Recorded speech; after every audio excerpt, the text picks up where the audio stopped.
La grande chose qui ressort de tout cela, au-delà de la simple présence de 35 pays, c'est que la Russie a travaillé activement, non seulement cette année, mais au cours des 5 à 10 dernières années, pour en arriver là où elle est aujourd'hui. Elle dira simplement, nous avons essayé de travailler avec l'Occident. L'Occident nous a constamment repoussés. Il nous voit comme un adversaire plutôt qu'un partenaire égal. Très bien. Nous irons avec notre propre groupe.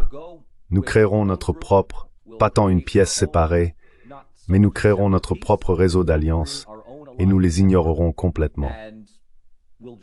Et je pense que c'est finalement ce que la Russie peut retirer après cette année à la tête des BRICS.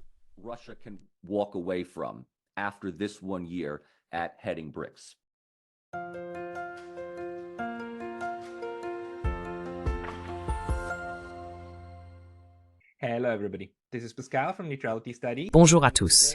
Je suis Pascal de Neutrality Studies.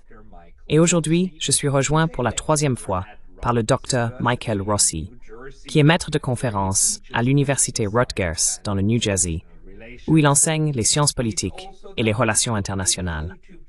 Il est également l'hôte d'une chaîne YouTube nommée Michael Rossi Poly, sur laquelle il publie régulièrement des sources primaires très précieuses sous forme de discours et de communiqués de presse non commentés en provenance de Russie. Il a également commencé à mener ses propres recherches, interviews et discussions. Plus récemment, il a travaillé sur la publication des documents et interviews issus de la réunion des BRICS à Kazan, qui a eu lieu en Russie, bien sûr, la semaine dernière. C'est ce que nous voulons discuter aujourd'hui. Alors, Michael, bienvenue.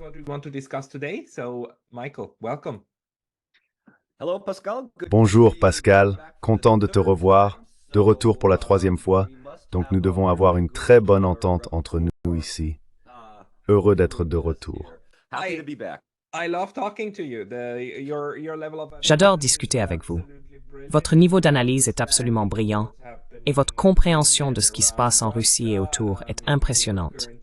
Je veux dire, vous êtes actuellement aussi en Ouzbékistan, donc vous observez un peu. Vous observiez ce qui s'est passé à Kazan depuis une proximité géographique. Pouvez-vous nous donner tout d'abord votre aperçu de la façon dont vous encadrez et comprenez cette réunion des BRICS à Kazan? Nous avons eu d'autres réunions des BRICS. C'était la 16e, n'est-ce pas? C'était pas la première. Mais qu'est-ce qui vous a particulièrement marqué?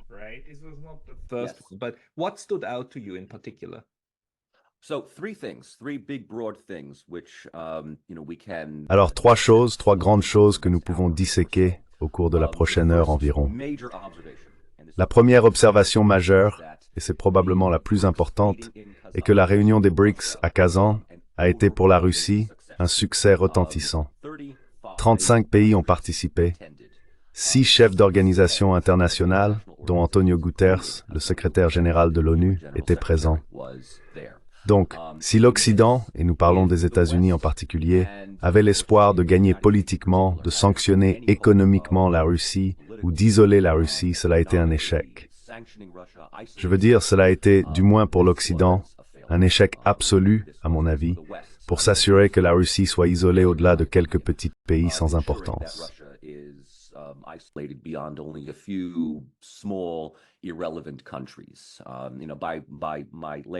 Vous savez, d'après mon dernier décompte ici, en plus des BRICS 5 d'origine, nous avions la présence des nouveaux membres des BRICS, l'Égypte, l'Arabie Saoudite, l'Iran, l'Éthiopie et les Émirats Arabes Unis, ainsi qu'une liste d'autres pays.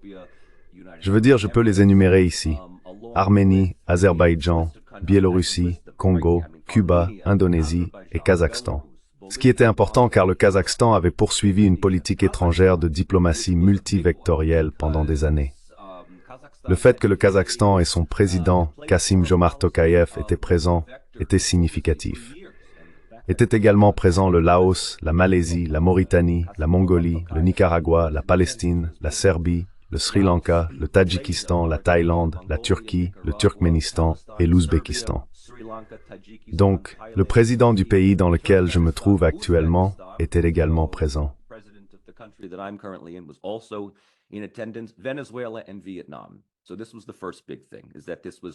le Venezuela et le Vietnam. Donc la première grande chose est que, rien que par le fait que cela se produise, une série de conférences et de réunions bilatérales, cela a été un succès retentissant pour la politique étrangère russe et en particulier pour Vladimir Poutine et Sergei Lavrov. Le deuxième point est qu'après cela, il n'y a, à mon avis, aucun doute dans mon esprit que le multipolarisme est là. Mais plus important encore, nous assistons peut-être à l'émergence de nouveaux alignements de pouvoir.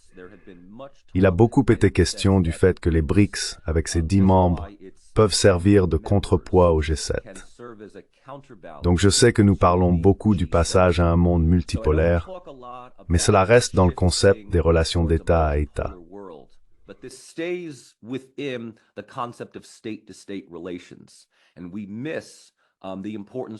Et nous manquons l'importance de développer des institutions tant formelles qu'informelles. C'est quelque chose que nous devrions également discuter. La troisième observation que j'ai est que si nous devons diviser le monde grossièrement entre l'Occident et le reste qui est largement représenté ici, s'éloigne de l'Occident. Ils ne sont pas antagonistes. Ils ne le voient pas comme, je pense, dans les mots du Premier ministre indien Modi, les BRICS ne sont pas anti-occidentaux, c'est simplement non-occidental. Et donc cela réaffirme vraiment mon deuxième point, que le multipolarisme est véritablement là pour rester. Ce sont donc les trois grandes choses que j'ai retenues du sommet de Kazan.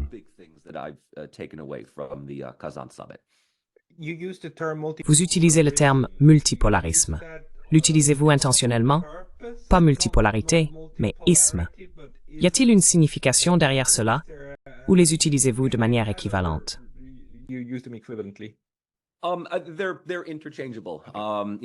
Ils sont interchangeables. Vous savez, au sein de la discipline académique, nous avons discuté dans le cadre de la théorie des relations internationales, n'est-ce pas? Nous avons discuté du unipolarisme, du multipolarisme, du bipolarisme, ou que ce soit isme ou arité, vous savez, unipolarité, unipolarisme. L'isme, j'aime le référer davantage à la théorie, et l'arité, la multipolarité est plus de la pratique, mais en fin de compte, nous parlons de la même chose.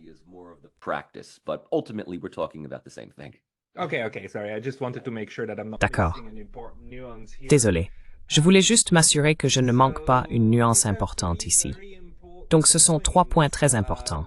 Pouvez-vous peut-être nous indiquer, par exemple, les 35 pays qui ont participé, en dehors des membres principaux? Parce que les membres principaux sont maintenant environ 9 ou 10 ou...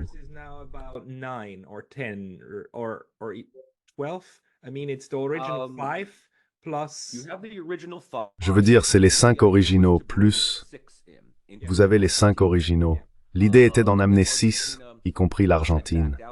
Mais ensuite, l'Argentine s'est retirée après l'élection présidentielle. Milei est en quelque sorte un libertarien pro-américain engagé. Donc nous attendons juste en coulisses pour celui-ci. Pour être absolument clair ici, l'Arabie Saoudite n'a pas encore rejoint formellement, tout comme l'Égypte, l'Iran, l'Éthiopie et les Émirats arabes unis.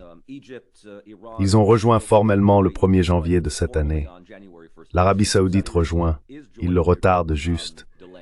Mais à toutes fins utiles, nous les considérons comme un membre des BRICS. Mais quand nous regardons les autres pays qui ont rejoint, qui ont assisté, j'avais souligné le Kazakhstan, l'Ouzbékistan, le Tadjikistan, le Turkménistan et le Kirghizistan. Donc les 5 stands d'Asie centrale sont là.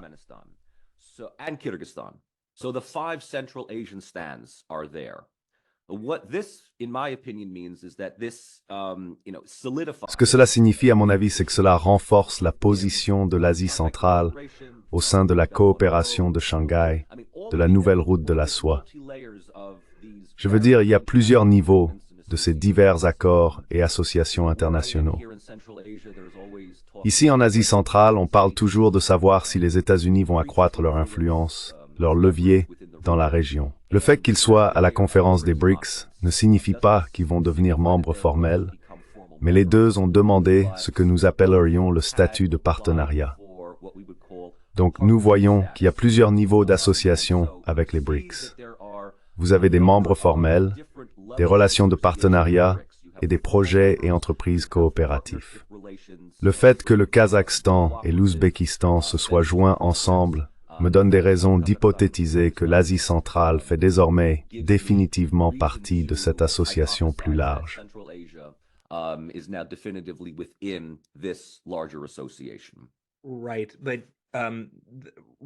D'accord. Mais l'une des choses qui me trotte dans la tête depuis un moment, et j'en ai parlé plusieurs fois sur ma chaîne, c'est que les BRICS sont maintenant à un moment très crucial d'institutionnalisation. Beaucoup des décisions prises maintenant en termes de qui est membre et quel type de statut de membre existe vont être très importantes dans 20-30 ans. On peut voir comment les Nations Unies sont essentiellement dans une impasse à cause de la façon dont elles sont institutionnellement organisées. Maintenant, les BRICS étaient un club informel de 5 membres. L'année dernière, en Afrique du Sud, ils ont établi un catalogue sur la façon de rejoindre les BRICS, comme quelles sont les 5 étapes. L'avant-dernière étape est que le pays président recommande au reste d'inviter quelqu'un. Ensuite, l'invitation est donnée et une fois que c'est fait, vous êtes un membre à part entière à 100%.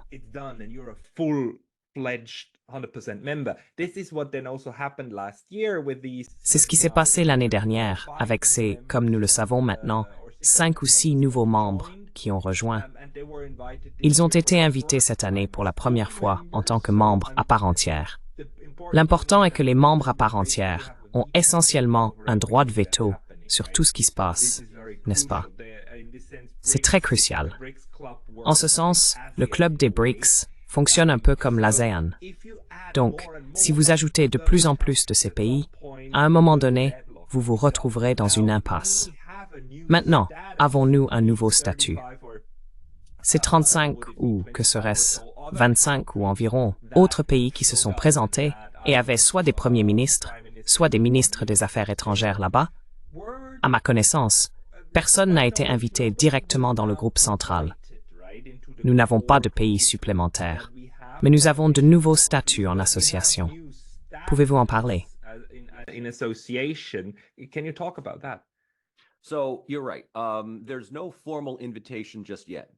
Tu as raison. Il n'y a pas encore d'invitation formelle, car à mesure que les BRICS grandissent, plus ils deviennent grands, plus cela devient problématique et lourd. C'est la règle générale des institutions, surtout si vous donnez à chaque membre un vote égal. Et pour être sûr, il y a déjà eu des problèmes avec d'autres pays qui ont voulu rejoindre les 5 précédents. Cela inclut Bahreïn et le Bangladesh parmi eux. Il y a toujours un problème entre l'Inde ou la Chine ou l'un des deux. Ce que nous avons tiré du sommet, c'est que les États partenaires sont ceux qui soutiendront et s'associeront aux BRICS, mais ne deviendront pas encore des membres officiels à part entière. Tout cela a été énuméré dans la déclaration de Kazan que j'ai parcourue. C'est incroyablement lourd. Il y a 134 points. It's incredibly cumbersome. It's 134 points. It makes for some in-depth reading here. Cela fait donc une lecture approfondie ici. Mais l'un des points clés que souligne la déclaration de Kazan est le renforcement du multilatéralisme. Vous commencez donc à voir comment les BRICS sont un travail en cours. Cela va au-delà de 5 États que vous pouvez facilement gérer par des relations d'État à État. Mais de plus en plus, vous commencez à voir la nécessité d'une structure institutionnelle tierce formelle pour gérer les affaires de tous ces pays. Et donc, je pense que la création d'États partenaires est en quelque sorte une étape préliminaire pour donner aux pays intéressés qui souhaitent rejoindre la possibilité de travailler avec des pays formels pour aplanir les relations et résoudre toutes sortes de différences. Ainsi, lorsque l'adhésion formelle d'un pays est appliquée, vous n'avez pas d'occurrence soudaine et inattendue où les pays décident qu'ils ne les veulent pas ou non.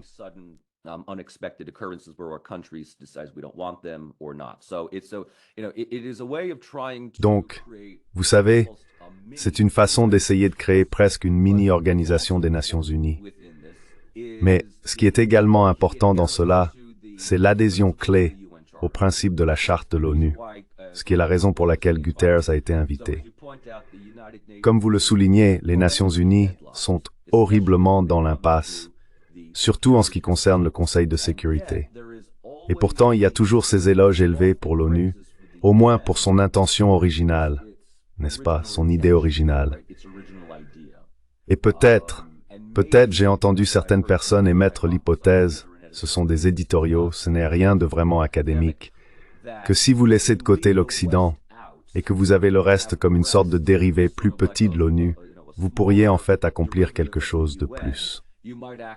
C'est intéressant parce que je pensais aussi à la façon dont ça prend de plus en plus la forme de l'ancien mouvement des non-alignés qui a été formé, n'est-ce pas? Which was formed, right? I mean, it's, you know, the not here you have, you know, India. Je veux dire, ici vous avez, vous savez, l'Inde, l'Éthiopie, l'Égypte, l'Indonésie. La Serbie était présente, je suppose, représentant l'ancienne idée yougoslave. Bien que je ne mettrais pas trop d'espoir dans l'adhésion de la Serbie aux BRICS, à moins que l'UNAPERM ne ferme définitivement la porte. Mais vous savez, pour être vraiment juste à ce sujet, le fait que la Serbie n'ait pas envoyé son premier ministre ou président, j'oublie si Vučić est le premier ministre ou le président, je pense qu'il est le président, il change constamment. Mais le vice-premier ministre, Aleksandar Vulin, était présent. Et c'était vraiment une sorte de manière indirecte de signaler à l'Union européenne que la Serbie et aussi la Turquie ont des alternatives si l'UNAPERM ne va pas les inviter.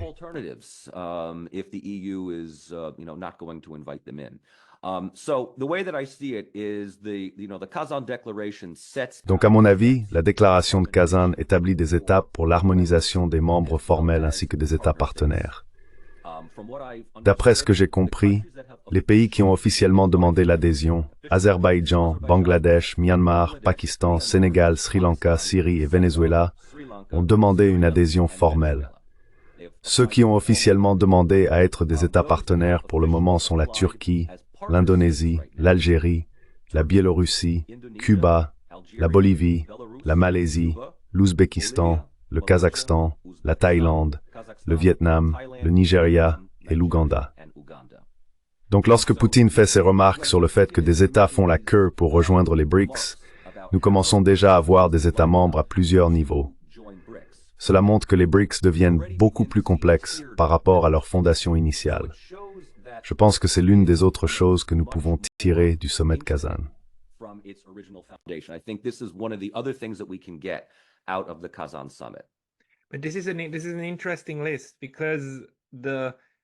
Mais c'est une liste intéressante, car ceux qui demandent une adhésion complète incluent des pays comme le Myanmar. Et vous savez, le Myanmar est même gelé en ce moment au sein de l'ASEAN, parce qu'il est incertain qui est le véritable dirigeant du Myanmar, en raison de la guerre civile interne et du coup d'État qui a eu lieu, ce que l'ASEAN ne voulait vraiment pas voir. D'un autre côté, nous avons les membres plus probables ou plus capables institutionnellement dans la liste des pays demandant le statut de partenaire, y compris la Malaisie, l'Indonésie et la Thaïlande. Je veux dire, ce sont de très grandes économies, et bien des entités politiques d'Asie du Sud-Est. Pourquoi? Pouvez-vous donner un sens à cela? Can you make sense out of this?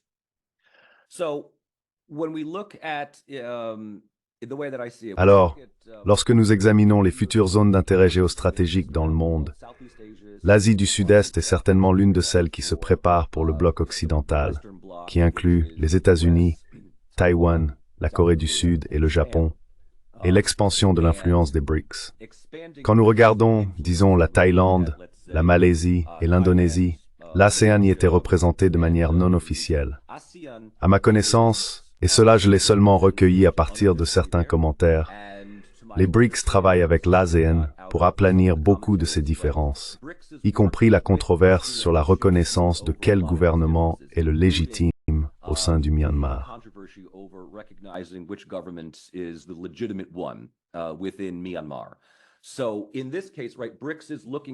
Donc, dans ce cas, n'est-ce pas, les BRICS cherchent à acquérir officieusement, de la manière dont je le vois, une mentalité plus politique, ou du moins une mentalité politique qui se voit comme une alternative à l'approche néolibérale transatlantique dirigée par les Américains.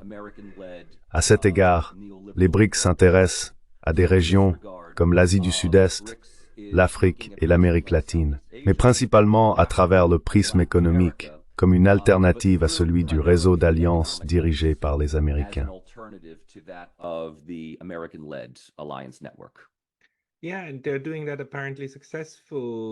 Oui, et ils le font apparemment avec succès. Vous avez également mentionné la Mongolie, qui était présente au sommet des BRICS, et la Mongolie s'est abstenue de rejoindre l'Organisation de coopération de Shanghai.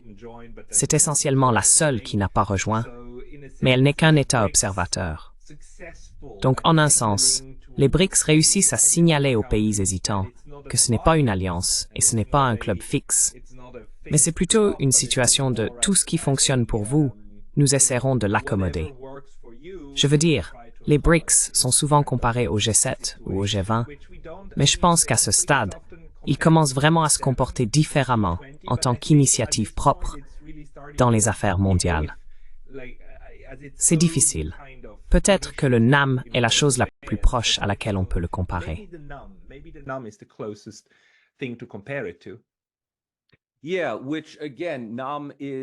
Oui, ce qui encore une fois fait du NAM plus un concept qu'une véritable institution organisée.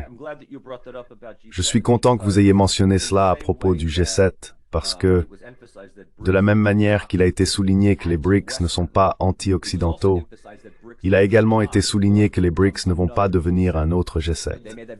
Ils ont été très clairs à ce sujet. Ils ont dit que ça ne deviendrait pas un autre G7, mais qu'il est prêt à devenir une alternative. Je pense que s'il y a une inconnue qui ressort encore de Kazan, c'est ce que les BRICS deviendront finalement. Et je pense que la raison pour laquelle nous n'avons pas de réponse définitive est que ces membres formels et ces membres aspirants n'ont pas encore compris cela.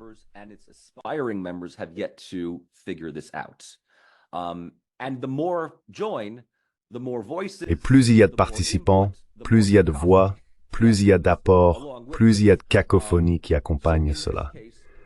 Donc dans ce cas, les BRICS pourraient ressentir le besoin de... Vous savez, nous invitons certains membres, mais nous le maintenons à un groupe central de 10, peut-être 12 au maximum pour le moment, car ils veulent vraiment souligner que l'adhésion se fait toujours sur une base nationale. Ce n'est donc pas comme lorsque vous rejoignez l'OTAN ou l'Union européenne, où les États renoncent à un élément de leur souveraineté ou de leur prise de décision souveraine à une organisation bureaucratique à Bruxelles. Ce n'est pas du tout le cas. Ils veulent vraiment jouer sur l'idée que, en rejoignant les BRICS, un État renforcera sa souveraineté et non la réduira.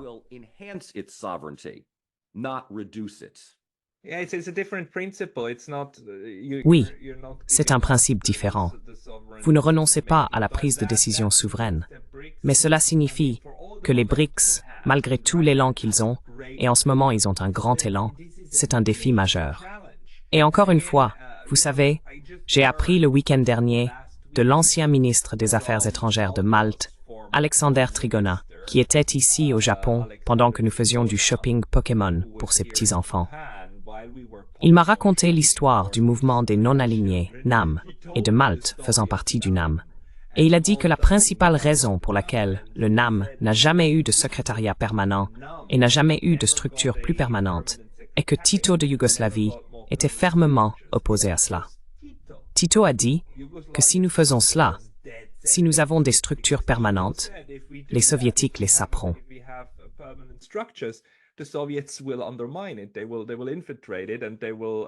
Ils vont l'infiltrer et il s'effondrera et deviendra rien. Donc nous préférons avoir une structure souple plutôt qu'une structure fixe avec un secrétariat, etc. Des discussions similaires sur les avantages et les inconvénients de l'institutionnalisation fixe doivent avoir lieu au sein des BRICS. Alors, quel est le résultat maintenant en termes de transformation des BRICS en une organisation plus formelle, avec des structures données, peut-être même un secrétariat? Mais nous n'avons rien entendu à propos d'un secrétariat, n'est-ce pas? Non. And the big thing is, and a lot of people have been asking this, Non, especially journalists, non. is that if Et la grande question est, et beaucoup de gens se la posent, surtout les journalistes, c'est que si les BRICS se modèlent principalement comme une alliance ou une coalition de pays qui veulent s'engager principalement économiquement en dehors du système financier américain, y aura-t-il finalement une monnaie unie des BRICS? Va-t-il y avoir un équivalent à l'euro que les BRICS auraient? Et Poutine a dit qu'il n'y a aucune discussion à ce sujet pour le moment. L'un des accords clés qui ressort du sommet de Kazan est que les transactions financières se feront dans les monnaies nationales de ces pays, n'est-ce pas? Cela s'inscrit donc davantage dans le sujet de la dédollarisation dont nous avons tous parlé, où le dollar n'est plus considéré comme la forme universelle. Mais en même temps, il n'y a aucune discussion sur une monnaie unifiée des BRICS. Il n'y a pas encore d'alternative convenue au paiement SWIFT. There has yet to be an agreed upon alternative to SWIFT payments. So hence, countries are just engaging on a state-to-state. Ainsi, les pays s'engagent simplement sur une base de transactions d'État à État, ce qui fait le travail dans l'immédiat, mais cela laisse ouverte la question de savoir s'il y aura plus d'harmonisation, plus de rationalisation, surtout qu'un certain nombre de pays dans le monde, et vous savez que nous parlons de pays en Afrique et en Amérique latine, ne peuvent pas simplement utiliser la monnaie nationale de chaque pays. Mais pour l'instant, c'est ce qui est convenu. Donc, pour répondre en quelque sorte à la question de savoir si cela deviendra le NAM, mais avec une autorité bureaucratique centrale, la meilleure chose que je puisse dire pour l'instant, et encore une fois, tout cela est hypothétique, c'est qu'en sachant que Guterres a été invité à Kazan, il me semble que les BRICS, compte tenu de leur capacité réaliste actuelle, pourraient être prêts à devenir le prochain bloc de vote à la GNU, n'est-ce pas?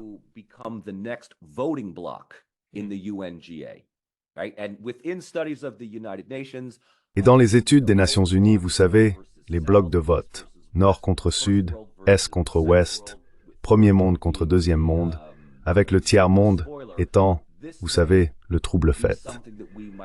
Cela pourrait être quelque chose que nous pourrions envisager à l'avenir, à savoir qu'il existe un bloc de vote BRICS, notamment en ce qui concerne les questions d'économie transnationale, d'intervention humanitaire, de climat et d'environnement. Ce sont toutes des choses qui ont été soulevées dans la déclaration de Kazan. Il semble donc presque que c'est un moyen de prendre des États individuels et de s'assurer qu'ils sont tous sur la même longueur d'onde avec ces grandes questions et défis transnationaux.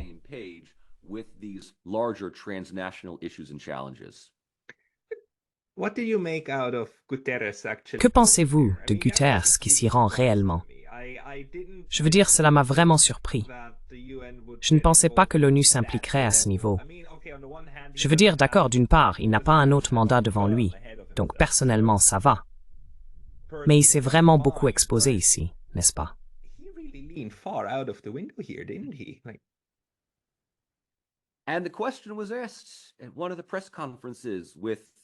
Et la question a été posée lors d'une des conférences de presse avec Poutine. Et c'était, vous savez, expliquer la présence de Guterres. Et vous savez, Poutine dit très calmement qu'il a été invité et qu'il a accepté l'invitation. Très clé, très équilibré comme ça. Mais cela a été remarqué en Occident, surtout en Ukraine. Cela a été définitivement remarqué. Guterres n'est pas allé à Kiev, il n'y est pas allé, mais il est allé en Russie. Et cela, bien sûr, est vu en Occident comme un mépris total pour la décision de la CIJ, selon laquelle, vous savez, Poutine doit être arrêté. Mais encore une fois, vous savez, l'Occident jouera sur les deux tableaux. Donc nous déplorerons que, vous savez, Poutine soit toujours considéré, vous savez, comme une célébrité, tout en invitant Benjamin Netanyahou à parler, vous savez, au Congrès américain avec, vous savez, des ovations debout ici. Donc vous savez, la CIJ est ce qu'elle est. Oui.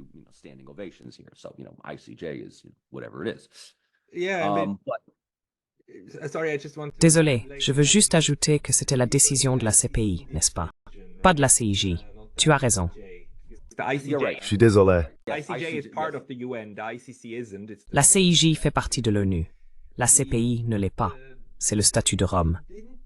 Mais cela montre en quelque sorte que, d'accord, on pourrait voir l'ONU comme un peu dans la poche des États-Unis, parce qu'elle a un siège à New York, mais en réalité, ce n'est pas le cas. Elle est en fait plus indépendante. Ce n'est pas l'Occident.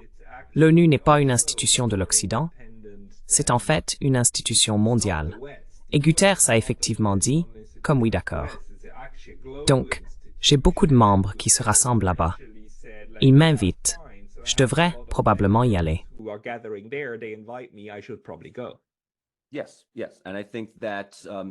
Oui, oui. Et je pense que sa présence en particulier dissipe tout doute, n'est-ce pas, que ce fut un succès retentissant. Le fait que vous ayez eu 35 pays, comme je l'avais mentionné, et je veux dire parmi ceux qui pourraient éventuellement être considérés comme occidentaux, vous savez, européens, je veux dire peut-être l'Arménie, la Serbie certainement. Évidemment, quelques pays que nous pouvons voir n'étaient pas là. La Hongrie n'était pas là. La Slovaquie n'était pas là. Je veux dire, ils sont tous deux membres de l'UBMA, mais ils sont tous deux dirigés par des individus qui ne sont certainement pas des critiques des BRICS, pas des critiques de Poutine.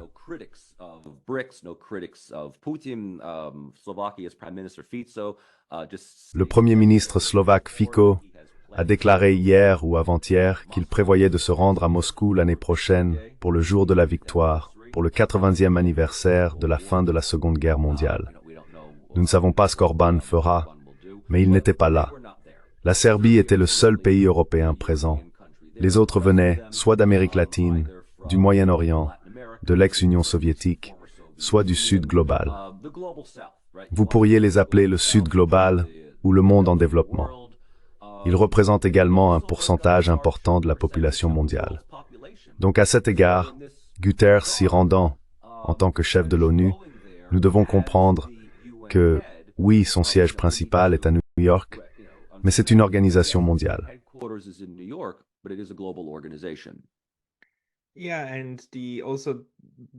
Oui, et aussi la discussion par les BRICS, et vous l'avez déjà dit, mais ce n'est pas anti-ONU. C'est très pro-ONU. C'est très pro-institutions non contrôlées par l'Occident. Je veux dire, d'une part, la Banque mondiale et le FMI sont quelque chose que les BRICS ne cherchent pas à soutenir directement. Ils essaient plutôt de créer des alternatives à ceci. Mais pour les autres institutions, l'ONU, ils ne cherchent pas à créer une alternative à l'OMC. Non, ils disent qu'ils veulent travailler à travers l'OMC parce que l'OMC n'est en fait pas contrôlée par un petit groupe de pays. Elle est actuellement en désordre parce que le mécanisme d'appel est cassé par les États-Unis en n'y nommant pas de juge. Mais donc, les BRICS essaient en quelque sorte de compléter les parties manquantes du système international actuel. C'est mon impression. Quelle est la vôtre?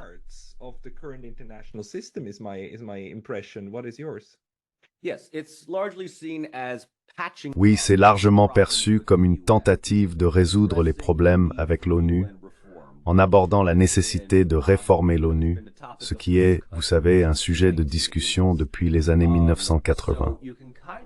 Donc on peut voir les BRICS comme une organisation quelque peu conservatrice, non pas dans un sens idéologique, mais dans l'idée qu'il n'est pas nécessaire de créer un autre gouvernement de loi ou un autre ensemble d'institutions parallèles, mais plutôt que les pays des BRICS agissent à travers la déclaration de Kazan. Et encore une fois, la déclaration de Kazan inclut tous les signataires, y compris ceux qui ne sont pas membres formels des BRICS.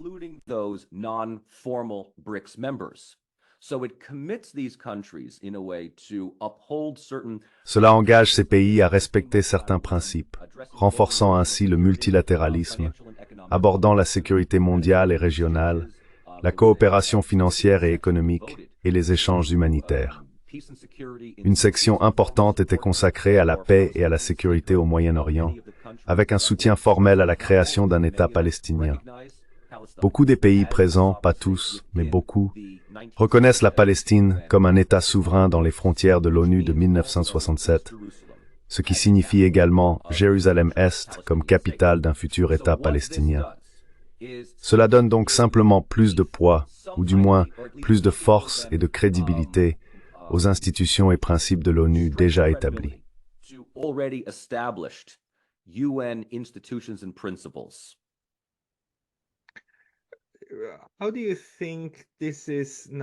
Comment pensez-vous que cela va maintenant influencer la prise de décision en Occident? Parce que, jusqu'à présent, je veux dire, beaucoup des approches des États-Unis, mais aussi de l'Europe, ont été de rejeter les BRICS comme oh, ces pays qui, vous savez, ces dictatures instables, que vous savez personne, je veux dire de petites économies. J'ai entendu ce genre de discours de personnes disant, oui, vous savez, l'Inde est un grand pays, mais actuellement, son économie est encore seulement 5 fois plus grande que celle de la Pologne. Je ne me souviens pas exactement, mais quelque chose dans ce sens, vous savez, les dénigrant. Pensez-vous que cela va maintenant changer l'approche occidentale? Je veux dire, c'est vraiment difficile de les percer.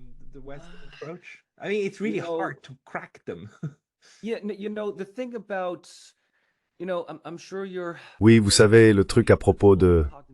Je suis sûr que vous êtes familier avec les principes de la dissonance cognitive. Plus votre vision du monde est confrontée à la réalité, plus vous vous enfoncez dans vos visions du monde. Oui, je veux dire, si rien d'autre, le sommet des BRICS a été vu comme, au mieux, quelques signes que la Russie n'est pas complètement isolée diplomatiquement, au-delà de la Biélorussie, de la Corée du Nord, de la Syrie et de la Chine. Vous avez mentionné l'Inde, n'est-ce pas? Nous devons vraiment en parler. Je veux dire, l'Inde est l'un de ces pays qui n'a jamais vraiment été considéré comme un allié ou un partenaire inébranlable de la Russie.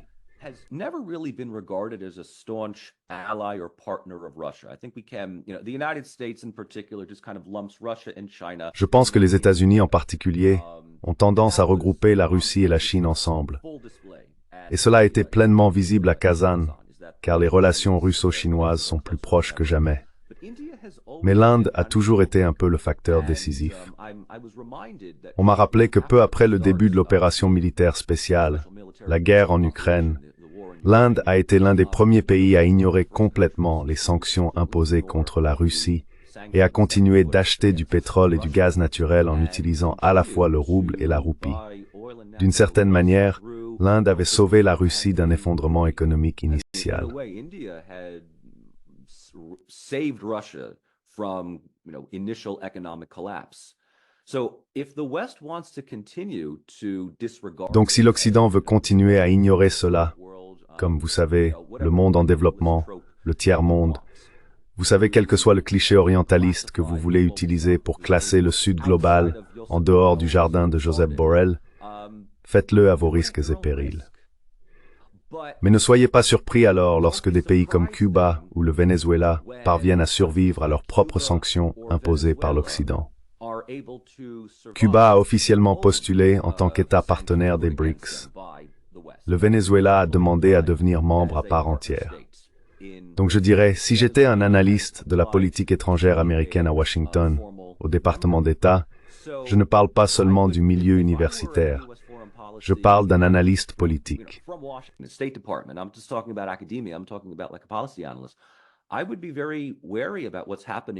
Je serais très prudent quant à ce qui se passe en Amérique latine, non seulement en Amérique du Sud, mais aussi en Amérique centrale.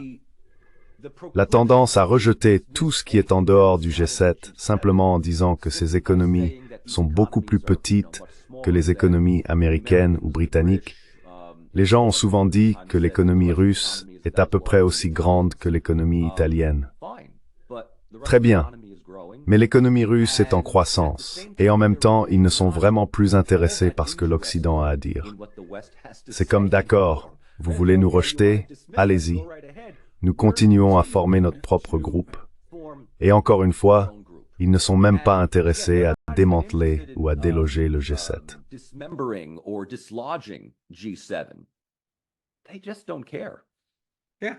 Ils s'en moquent tout simplement. Oui, c'est peut-être l'un des plus grands aperçus, n'est-ce pas? Ce n'est pas un club rival. Ce n'est pas un club pour s'opposer à qui que ce soit. Et en ce sens, les BRICS n'ont pas besoin d'un ennemi, n'ont pas besoin d'un adversaire, comme l'OTAN a besoin d'un adversaire, n'est-ce pas, pour justifier sa propre existence. Les BRICS existent maintenant pour les pays qui veulent y être et qui veulent s'engager en dehors de la dictée des élites impériales blanches européennes classiques, n'est-ce pas? Cela me semble être le cas, et c'est maintenant réussi. Question, cependant, à propos de l'Afrique. Quelle est l'ampleur de la coopération, de la collaboration et de l'intérêt des États africains pour emprunter également cette voie, en particulier en Afrique subsaharienne?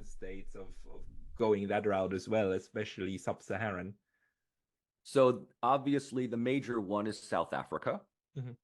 Évidemment, le principal est l'Afrique du Sud, l'un des membres clés des BRICS. Mais il faut aussi noter que ce n'est pas parce qu'un pays comme l'Afrique du Sud est membre des BRICS que tous ses partis politiques ou tous ses intérêts politiques sont verrouillés. Actuellement, Cyril Ramaphosa est un grand partisan des BRICS, très en phase avec la vision globale de personnes comme Poutine, Modi et Xi Jinping. Cependant, il a des partenaires de coalition au sein du gouvernement sud-africain actuel qui sont très prudents quant à l'idée de s'enfermer complètement dans cette alliance au détriment de l'Occident. Donc en Afrique, il y aura, non seulement avec l'Afrique du Sud, mais le Nigeria est un pays à surveiller à l'avenir. Nigeria is a country to look for in the future. Tanzania, Botswana, Namibia. La Tanzanie, le Botswana, la Namibie, nous devons chercher. L'Afrique centrale est largement négligée par l'Occident. On parle de la façon dont l'Afrique centrale ou l'Afrique de l'Ouest centrale émerge en quelque sorte de l'influence post-coloniale française, le Mali, le Burkina Faso, entre autres, vers la Russie, la Chine, les BRICS. Mais la plupart des pays africains que nous voyons se tourner vers les BRICS en ce moment sont soit à l'extrême nord. Vous avez l'Algérie qui regarde, l'Égypte est déjà membre, et bien sûr en Afrique australe, vous avez l'Afrique du Sud.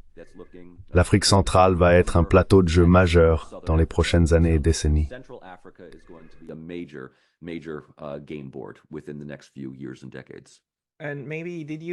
Et peut-être, avez-vous observé quelque chose à propos de la Turquie et de la réunion de Kazan? Je veux dire, c'est peut-être l'une des plus intéressantes en Europe, n'est-ce pas? Parce que c'est un membre de l'OTAN, et elle a maintenant effectivement demandé à être, vous avez dit, un État partenaire, n'est-ce pas?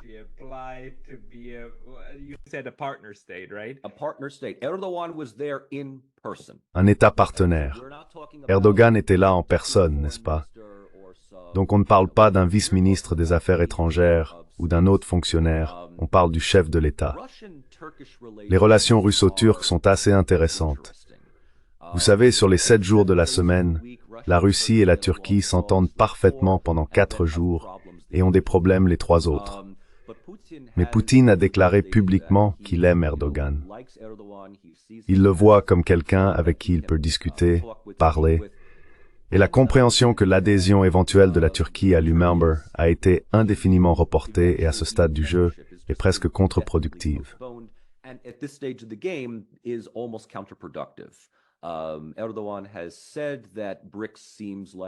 Erdogan a déclaré que les BRICS semblent être l'association la meilleure et la plus probable. Et cela ne signifie pas nécessairement que cela mettra en péril l'adhésion de la Turquie à l'OTAN, bien que quelques extrémistes en Turquie aient dit qu'ils devaient finalement se retirer de l'OTAN. Mais je ne touche pas à cela à aucun moment.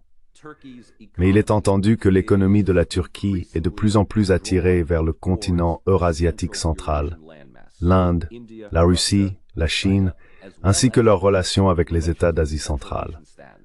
Aucun étonnement qu'Erdogan soit là. Et le fait qu'il ait demandé un statut de membre partenaire implique également que l'UOMO est un souvenir lointain en ce qui concerne la Turquie.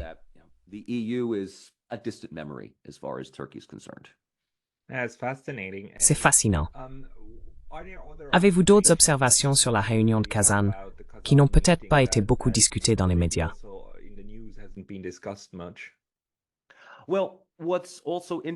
Eh bien, ce qui est également intéressant, c'est que le Bangladesh et le Sri Lanka, 2 pays qui ont connu, vous savez, une sorte de changement de régime rapide et de volatilité politique, ont tous deux demandé une adhésion formelle aux BRICS.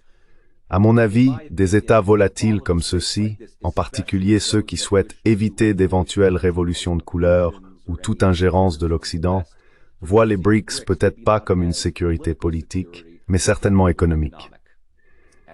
Et donc, il semble de plus en plus qu'il y ait un ensemble d'effets de voisinage qui se manifestent lorsque de plus en plus de pays déclarent publiquement leur intérêt pour des relations plus étroites avec les BRICS ou une adhésion formelle, et que d'autres pays suivent.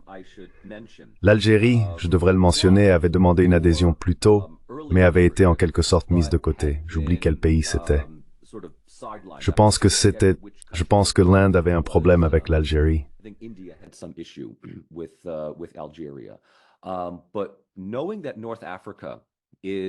Mais sachant que l'Afrique du Nord se tourne de plus en plus vers les BRICS et s'éloigne de l'OTAN, avec l'UMERM littéralement juste au nord d'eux dans la Méditerranée, cela implique déjà que nous voyons, comme je l'ai dit auparavant, peut-être pas tant de multipolarité, mais je commence presque à voir un type de réalignement institutionnel à travers le monde. L'UMEL et l'OTAN en Europe, la Russie, les BRICS et la coopération de Shanghai dans le monde en développement, la nouvelle route de la soie, ce n'est pas vraiment une organisation, mais un ensemble d'initiatives de construction et d'infrastructures qui font partie de l'OCS. Et une grande partie du monde en développement voit cela comme l'avenir. Et le fait que, encore une fois, les 5 États d'Asie centrale étaient présents et que leur chef d'État était également là, implique qu'ils voient cela comme un investissement bien plus sûr, ne serait-ce que parce que c'est une coopération économique sans coût politique. Right. And the summit meeting really was only actually D'accord. one of about Et la réunion au sommet n'était en fait qu'une des quelques 200 initiatives que la Russie a canalisées en 2024 en tant que membre président des BRICS. presiding over BRICS, right? De nombreuses décisions avaient déjà été prises au niveau ministériel ou au sein de groupes de travail au préalable. Évidemment, il y a aussi eu la négociation de ce document final. Quels sont les résultats plus concrets maintenant de cette année, presque? Je veux dire, il reste 2 mois, mais 10 mois de la présidence russe des BRICS, en termes de construction d'infrastructures, pas seulement physiques, mais aussi du système monétaire et de l'infrastructure administrative qu'ils construisent. Like the currency system and ideological, not ideological, sorry, what's the word I'm looking for? Like administrative infrastructure that they're building. So this goes right back to my first observation. The big thing Cela revient directement à ma première observation. is that La grande chose, la seule chose que nous pouvons tous retenir de cela, c'est que la présidence de la Russie, ou son chef administratif des BRICS cette année, a montré qu'elle n'est pas isolée et qu'elle a de nouveaux amis, de nouveaux alliés, de nouveaux partenaires, et que toutes les sanctions qui lui sont imposées par l'Occident, en particulier l'Europe, sont largement ignorées à ce stade. En plus de cela, les discussions et réunions bilatérales que vous venez de mentionner apportent quelques éléments. L'un d'eux est, je pense, appelé le pipeline transcaspien, ou une sorte de route de transit nord-sud qui livre.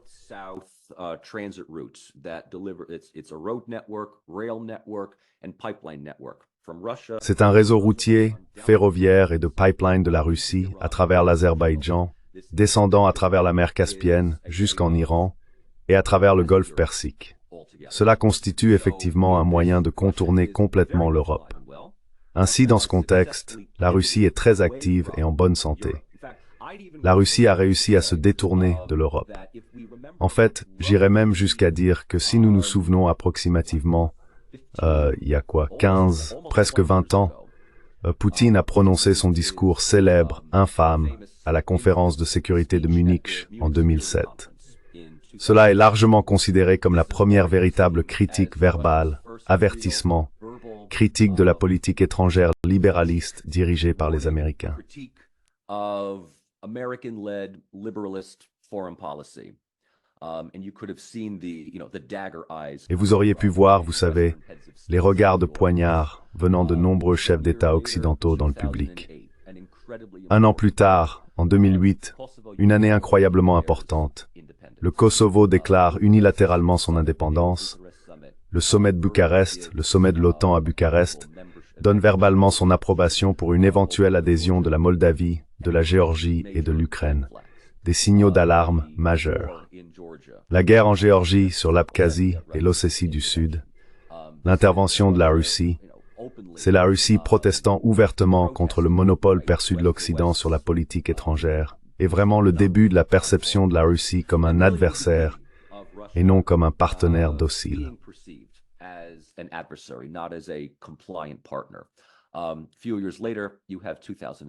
Quelques années plus tard, vous avez 2014, le mouvement Maïdan, l'annexion de la Crimée, suivi de 8 ans de ce genre de conflit semi-gelé dans le Donbass, puis le déclenchement de la guerre en Ukraine et les tentatives, comme je l'ai dit auparavant, d'isoler la Russie. La grande chose qui ressort de tout cela, au-delà de la simple présence de 35 pays, c'est que la Russie a activement travaillé, non seulement cette dernière année, mais au cours des 5 à 10 dernières années, pour en arriver là où elle est aujourd'hui, à un point où elle dira simplement « Nous avons essayé de travailler avec l'Occident ». Et c'est le récit de la Russie, n'est-ce pas? C'est le récit de la Russie. Nous avons essayé de travailler avec l'Occident.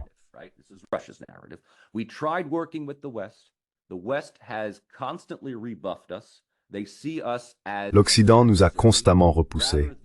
Il nous voit comme un adversaire plutôt qu'un partenaire égal. Très bien.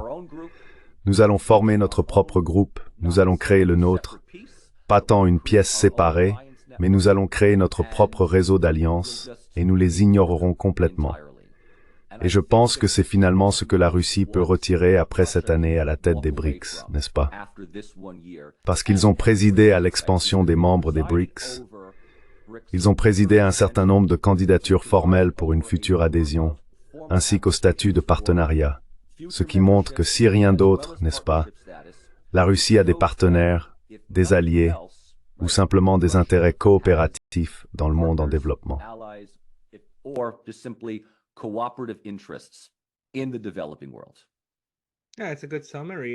Oui, c'est un bon résumé. Je veux dire, pour quiconque ne croit pas que la Russie ait jamais voulu s'intégrer, il suffit de se rappeler que la Russie faisait partie du G7. Il a été élargi pour devenir le G8 et a inclus la Russie pendant quelques années. Et puis 2008 a été le moment où elle en a été expulsée.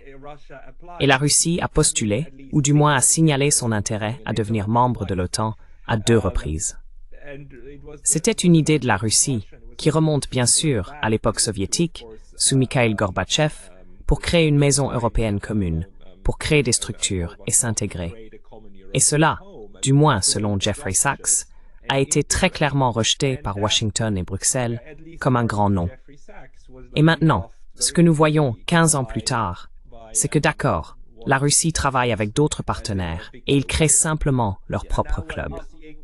D'accord, très bien, mais pas un club adversaire. Je pense que c'est très important. Ils n'essayent pas d'être un ennemi de l'Occident. Ils essayent juste d'être une autre façon de faire des affaires et de se développer.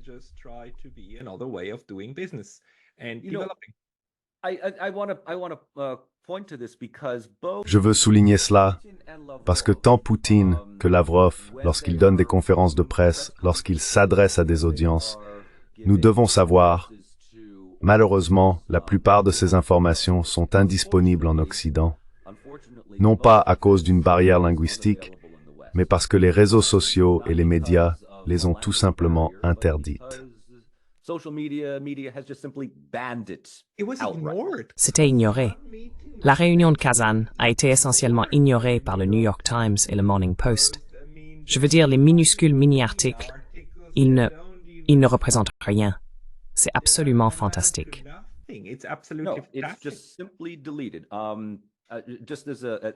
Non, c'est simplement supprimé. Juste en passant, je pense que c'était il y a environ 2-3 semaines. J'ai été invité à donner une conférence sur RT English, une interview de 45 minutes sur la politique étrangère russe et les pourparlers de paix en Ukraine. La vidéo de mon interview a été sur YouTube pendant environ 48 à 72 heures avant d'être retirée simplement parce que RT a été banni. Il n'y avait rien de controversé à ce sujet. Mais bon. Donc, mon point ici est qu'il n'est pas nécessaire pour Poutine ou Lavrov d'être ouvertement adversaire contre l'Occident. L'Occident est adversaire de lui-même. Donc je vois cela comme une carte presque très stratégique à jouer en disant « Nous n'avons pas besoin de nous mettre en colère contre vous ».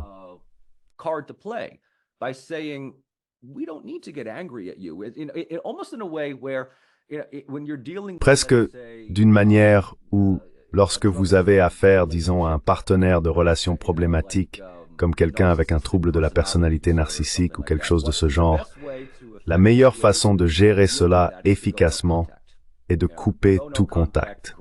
Vous savez, couper tout contact, être indifférent, ne pas alimenter le narcissisme, ne pas leur donner de munitions pour répondre. Poutine a toujours dit, regardez, l'Occident veut travailler avec nous. Nous n'avons pas éteint notre téléphone. Nous n'avons pas retiré le département d'État américain de la numérotation rapide. Ils veulent parler d'un cessez-le-feu en Ukraine. Ils veulent parler de réengagement. Nous sommes prêts à écouter, à condition qu'il soit substantiel et réaliste. C'est ce que Poutine et Lavrov ont dit. Maintenant, qu'il soit sincère ou non, c'est une autre histoire. Mais cela s'inscrit dans l'idée que la Russie semble beaucoup plus posée et moins émotive dans ce contexte.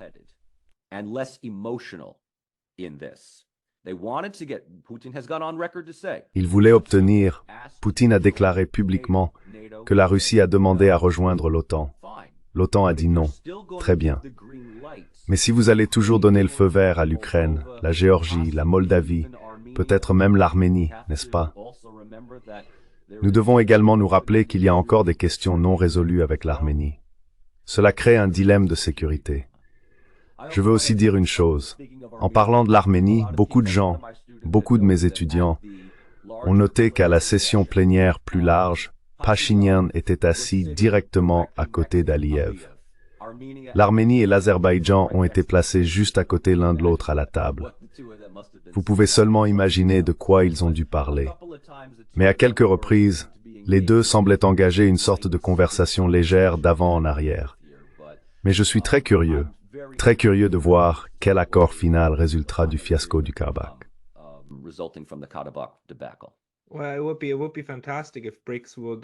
Eh bien, ce serait fantastique si les BRICS servaient également de lieu pour peu à peu réparer de tels liens adversaires.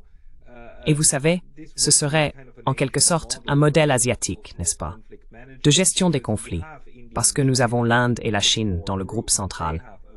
Et ils ont des différends frontaliers ouverts, mais ils travaillent depuis longtemps pour les résoudre. Tout comme la Russie avec les frontières sud, n'est-ce pas? Je veux dire, nous avons ici une histoire de tentative de gestion des relations adversaires et de les transformer peu à peu et de résoudre les choses qui peuvent être résolues. Ce qui est très différent de l'approche occidentale qui impose ses résultats préférés, comme, disons, en ce qui concerne le Kosovo.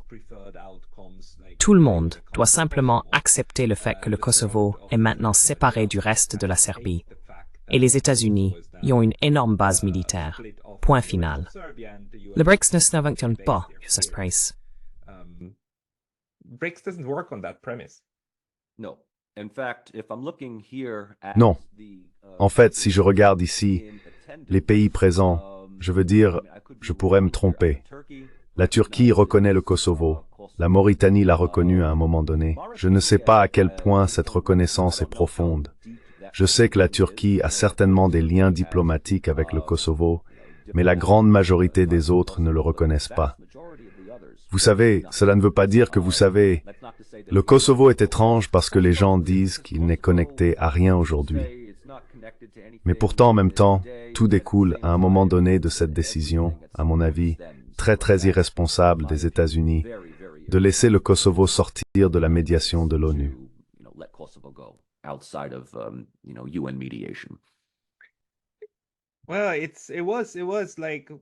Eh bien, c'était peut-être au sommet du moment unipolaire, ou juste après. Mais ce n'est plus ainsi que fonctionnent les relations internationales. C'est pourquoi nous devons étudier et examiner les BRICS et espérer qu'ils offriront un forum plus consensuel pour les relations internationales. Quelque chose que vous souhaitez ajouter à ce stade?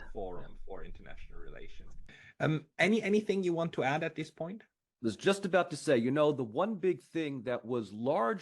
Je voulais justement dire que, vous savez, la grande chose dont on n'a pas beaucoup parlé au sommet des BRICS, c'était l'Ukraine. Exactement. Très peu sur l'Ukraine. La Palestine, oui. Un cessez-le-feu et une paix durable entre Israël, la Palestine et le Liban, cela a été discuté. L'Ukraine était, pour la plupart, considérée comme une question interne pour la Russie. Et la plupart de ces pays la voient comme telle. Ils restent neutres sur la question. Ils soutiendront tout type d'accord de paix qui en découlera, mais ils ne s'impliquent pas. La Turquie est une autre histoire. La Turquie est membre de l'OTAN, mais les autres sont soit silencieusement du côté de la Russie, simplement parce que c'est une façon de défier l'Occident, l'OTAN, soit c'est juste une affaire interne qui ne les concerne pas.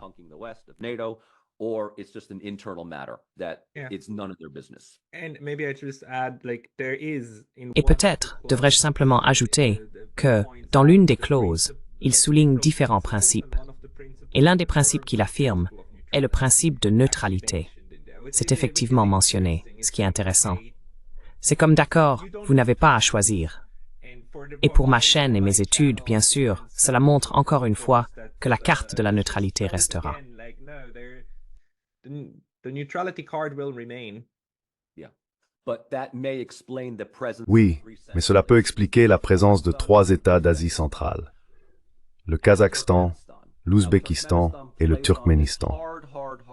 Maintenant, le Turkménistan joue sur cette politique stricte de neutralité, n'est-ce pas?